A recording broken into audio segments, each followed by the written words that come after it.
बिस्मिल्लाहिर्रहमानिर्रहीम। अस्सलामुअलैकुम। मैं हूँ खानम अंसार शहजादी। जावेद पब्लिशर्स में खुशामदीद। हम 3+ उर्दू का कायदा अलिफ बे जीम पढ़ रहे हैं। डियर टीचर्स, आज हम हमज़ा आ की आवाज़ बच्चे को सुनना, बोलना, पढ़ना और लिखना सिखाएंगे। तो सबसे पहले हम बच्चों के अंदर सुनने की महारत कैसे डेवलप की जा सकती है ये सीखते हैं। डियर टीचर्स, हम बच्चों को हमज़ा आ से बनने वाली आवाज़ों का ज़्यादा से ज़्यादा इस्तेमाल करते हुए कोई कहानी सुनाएंगे। डियर टीचर्स, अब हम बच्चे को हमज़ा आ बोलना सिखाएंगे। वो हम कैसे सिखा सकते हैं? जी, आप कोई भी कहानी जो हमज़ा आ की आवाज़ का इस्तेमाल करते हुए आप बना सकते हैं। जैसा कि आप जानती हैं कि हमज़ा जो है वो किसी भी हर्फ के शुरू में नहीं आता है, तो इसलिए वो सेंटर में आता है, हमेशा दरमियान में आता है या सपोर्टिव किरदार अदा करता है। तो हम उसको उसी तरह से पेश करेंगे और बच्चे को क्लियर करेंगे कि हमज़ा हमेशा किसी भी हर्फ के ऊपर आता है। डियर टीचर्स, अब हम बच्चे को हमज़ा आ बोलना सिखाएंगे। इसके लिए आप क्या कर सकते हैं? जी, हम जो कहानी हम बच्चों के सामने शेयर की है उसी में से छोटे छोटे सवालात बच्चे से पूछेंगे। तो इस तरह से आप बच्चे को आ बोलना सिखाएंगे। हमज़ा से बनने वाले अल्फाज को आप रिपीट करेंगे और बच्चे इसको आपके साथ साथ बोलेंगे। डियर टीचर्स, अब हम बच्चे को हमज़ा आ पढ़ना सिखाएंगे। इसके लिए हम बच्चे से कहेंगे कि वो किताब खोले। बच्चों को अब आप इंस्ट्रक्शंस देंगे कि इस किताब में बनी हुई तस्वीर को पहचानने की कोशिश करें। अब बच्चे ने किताब में तस्वीर को देखा और बच्चों ने बताना शुरू कर दिया, ये क्या है?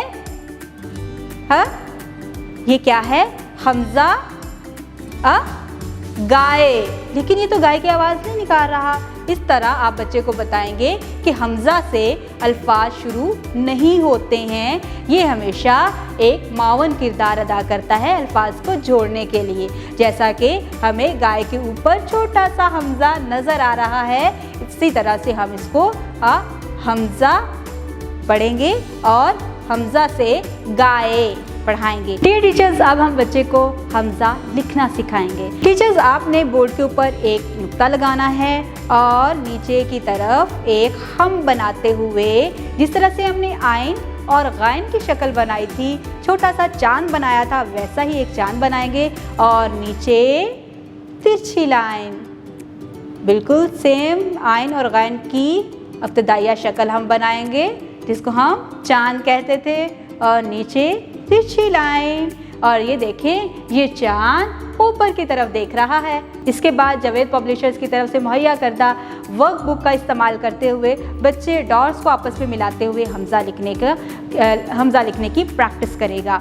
अब बच्चे ने कुछ काम क्लास में करना है जिसे हम क्लास वर्क कहेंगे। कुछ होमवर्क के लिए बच्चे को काम दे देंगे। अब बच्चे ने हमज़ा लिखना सीख लिया। बिस्मिल्लाहिर्रहमानिर्रहीम। अस्सलामुअलैकुम। मैं हूँ खानम अंसार शहजादी। जावेद पब्लिशर्स में खुशामदीद। हम 3+ उर्दू का कायदा अलिफ बे जीम पढ़ रहे हैं। आज ये छोटी ये बड़ी ये या को सुनना, बोलना, पढ़ना और लिखना सीखेंगे। डियर टीचर्स, सबसे पहले हम बच्चे के अंदर सुनने की महारत को बिल्ड कर रहे हैं। इसके लिए हम छोटी सी कहानी बच्चे के सामने पेश करेंगे। इसके लिए आप क्लास में एक एनवायरनमेंट ऐसा क्रिएट करेंगे कि तमाम बच्चे खामोशी से आपकी बात सुने और ये छोटी ये बड़ी ये या की आवाज़ को गौर से सुनने के काबिल हो जाएं।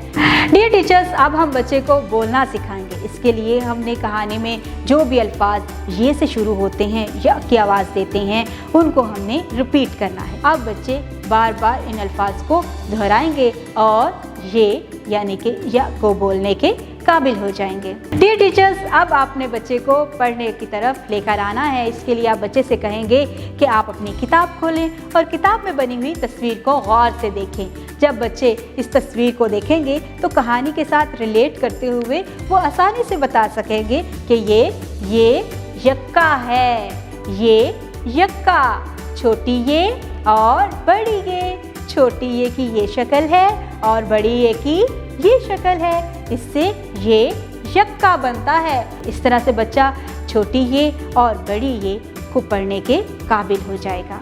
डियर टीचर्स, अब हम बच्चे को छोटी ये और बड़ी ये लिखना सिखाएंगे। डियर टीचर्स, आपने एक नुक्ता बोर्ड के ऊपर लगाना है। वहाँ से शुरू करते हुए एक छोटा सा गोल सिरा बनाना है। ये आधा गोल सिरा बनाते हुए नीचे की तरफ लेके आएंगे और जिस तरह हम सीन और शीन का पेट बनाते थे, इसी तरह से आपने सीन, शीन, स्वाद और द्वाद के पेट की तरह का एक पेट बना लेना है। इस तरह से ये छोटी ये लिख जाएगा। इस तरह से छोटी ये बच्चे लिखना सीखेंगे। टीचर्स आपने 2 से 3 मरतबा छोटी ये बच्चे के सामने लिखना है। अब हम इसी के साथ बड़ी ये लिखना सीखेंगे। बोर्ड के ऊपर आप नुक्ता लगाएंगे और ऊपर से नीचे की तरफ तिरछा लेकर आएंगे और साथ में ये लेटी हुई सीधी लाइन, ऊपर से नीचे तिरछी लाइन खींचेंगे और नीचे लेटी हुई लाइन, ये बड़ी ये लिख दिया। अब हम यही प्रैक्टिस बच्चे के सामने 2 से 3 मरतबा करेंगे ताकि बच्चा छोटी ये भी लिखना सीख जाए और बड़ी ये भी लिखना सीख जाए। अब आप उसको वर्कबुक देंगे। जावेद पब्लिशर्स की तरफ से मुहैया करदा वर्कबुक के ज़रिए आप बच्चों को बताएंगे कि नुक्तों को आपस में मिलाते हुए बच्चा ये किस तरह से लिख सकता है। कुछ काम आप क्लास में करवाएंगे, कुछ आप होमवर्क के लिए दे देंगे। इस तरह से बच्चा ये लिखने के काबिल हो जाएगा। वीडियो देखने का बहुत बहुत शुक्रिया। अपना बहुत सारा ख्याल रखिएगा और जुड़े रहें बोलती किताबों के साथ।